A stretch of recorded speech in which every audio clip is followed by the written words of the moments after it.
Nous retrouvons Villa Maoti comme cela est de coutume pour embrasser tout ce qui est l'actualité dans le football féminin. Et le constat, c'est que ce lundi a été bien évidemment constaté la séance d'entraînement du côté des U20 féminines Villa Maoti.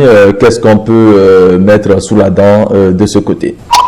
Oui, bonsoir, bonsoir à tous les auditeurs de E+ Sport, la radio qui vous plonge dans le vif des actualités du football d'ici et d'ailleurs. Mais comme tu viens de le dire, ce lundi, les Amazones U20 se sont entraînés sur le terrain de GMK, le stade général Mathieu Ekereko. Elles étaient au nombre de 25 avec le staff technique. Donc c'est cette formation qui s'apprête à affronter dans quelques jours, le 6 février pour être précis, du côté de l'Égypte, homologue égyptienne, pour le compte des éliminatoires de la Coupe du Monde U20 Pologne 2026. C'est comme on le dit bien, et qui va à la guerre prépare son chien. Je crois que les Amazones s'apprêtent déjà. Bien avant, il y avait déjà un premier regroupement à Misérité la semaine dernière.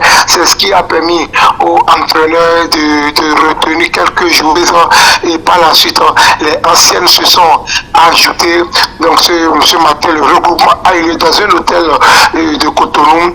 Et dans l'après-midi de cette journée, elles se sont retrouvées sur l'aire de jeu du stade général Mathieu Ekereko pour s'entraîner. On a vu de nouvelles têtes.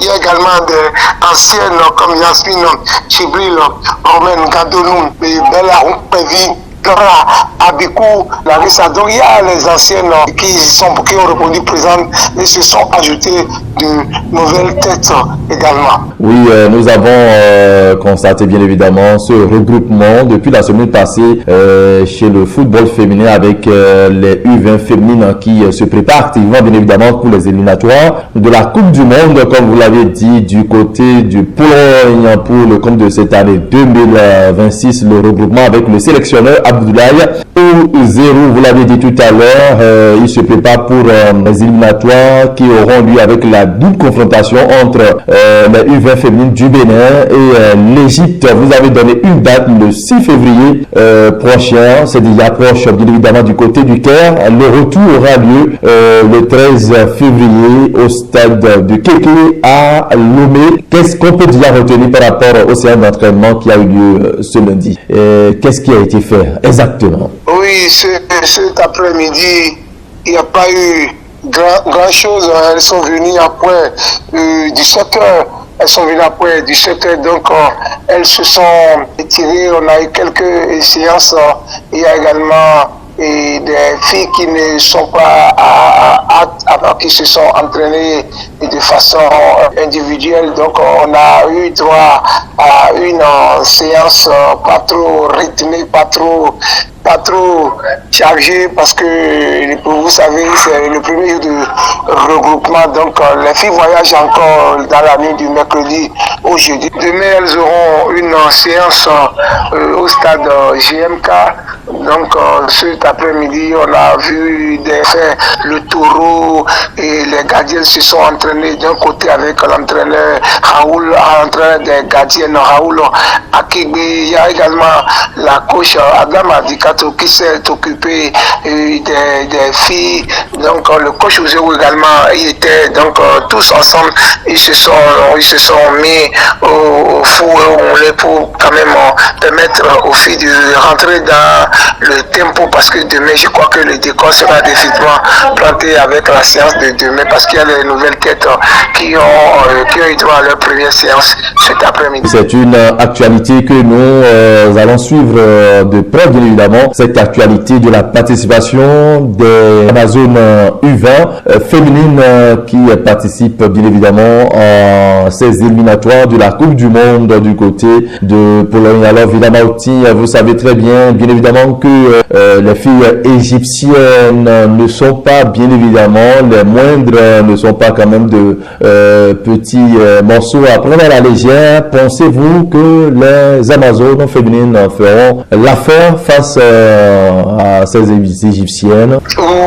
Je pense que oui, le Bénin a sa carte à jouer parce que quand il s'agit du football féminin, l'Égypte, l'Afrique du Nord en général ne sont pas des équipes. Il n'y a que le Maroc qui arrive à s'en sortir, mais quand vous prenez l'Égypte, la Tunisie et le reste, ce n'est pas des fautes de grande attention.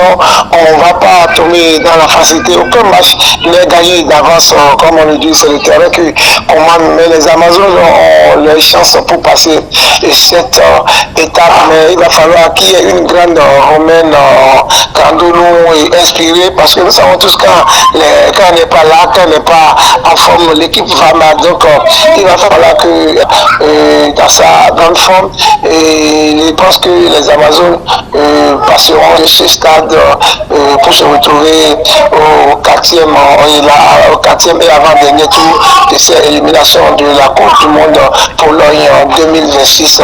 Mais je pense que les entraîneurs savent ce qu'ils doivent faire. Il faut limiter les dégâts et en cas de match nul à l'extérieur, on peut espérer faire gagner, passer au retour.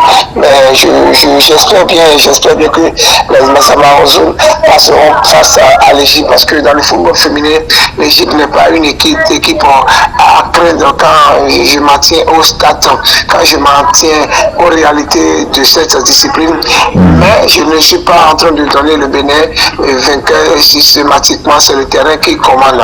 Oui, évidemment, c'est le terrain qui commande, et lorsqu'on regarde, on jette un coup d'œil, bien évidemment, au staff technique avec Oziru Abdoulaye, Adam Adikatou, Raoul Akigbe. On peut dire tout simplement que les filles quand même sont bien entourées pour faire quand même une bonne figure dans cette campagne des éliminatoires. Ah oui, bien sûr, ce sont des filles qui ont déjà goûté à de grandes rencontres récemment. Le tournoi de Adjon, c'était pour préparer cette échéance. Et on avait dit que le tournoi IFOA du côté d'Adjon, et où le Bénin a subi des revers face au Ghana et au Nigeria. On s'est dit, bon, l'apprentissage a été difficile, mais ça va permettre aux nôtres de préparer le rendez-vous de février. Et voilà, le rendez-vous est là. Et chacun sait ce qu'il attend désormais. On doit forcément passer cette étape, si on espère bien, se retrouver pour une première fois dans une Coupe du Monde chez les U20. Donc le Bénin sait qu'il doit passer cette étape. Et Gisèle qui a renversé la Guinée équatoriale chez elle à domicile. La Guinée équatoriale s'était imposée 1-0 au match aller et au retour. Et les Égyptiens ont renversé la vapeur pour se qualifier au moment où les Béninois se sont qualifiés en battant dans une double confrontation la Guinée. Donc je crois bien que chaque équipe a sa carte à jouer, mais pour moi le Bénin a l'avantage parce que nous on a déjà participé à pas mal de rencontres. On s'est fait toujours éliminer à la porte d'une qualification, et cette fois-ci je pense que ça sera la bonne.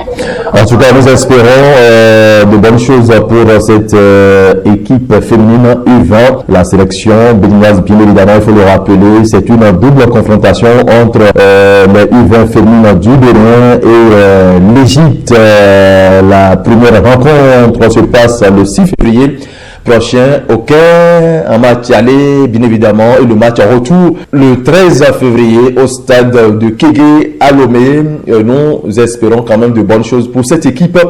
Allez, on passe au championnat. Villa Maoutié.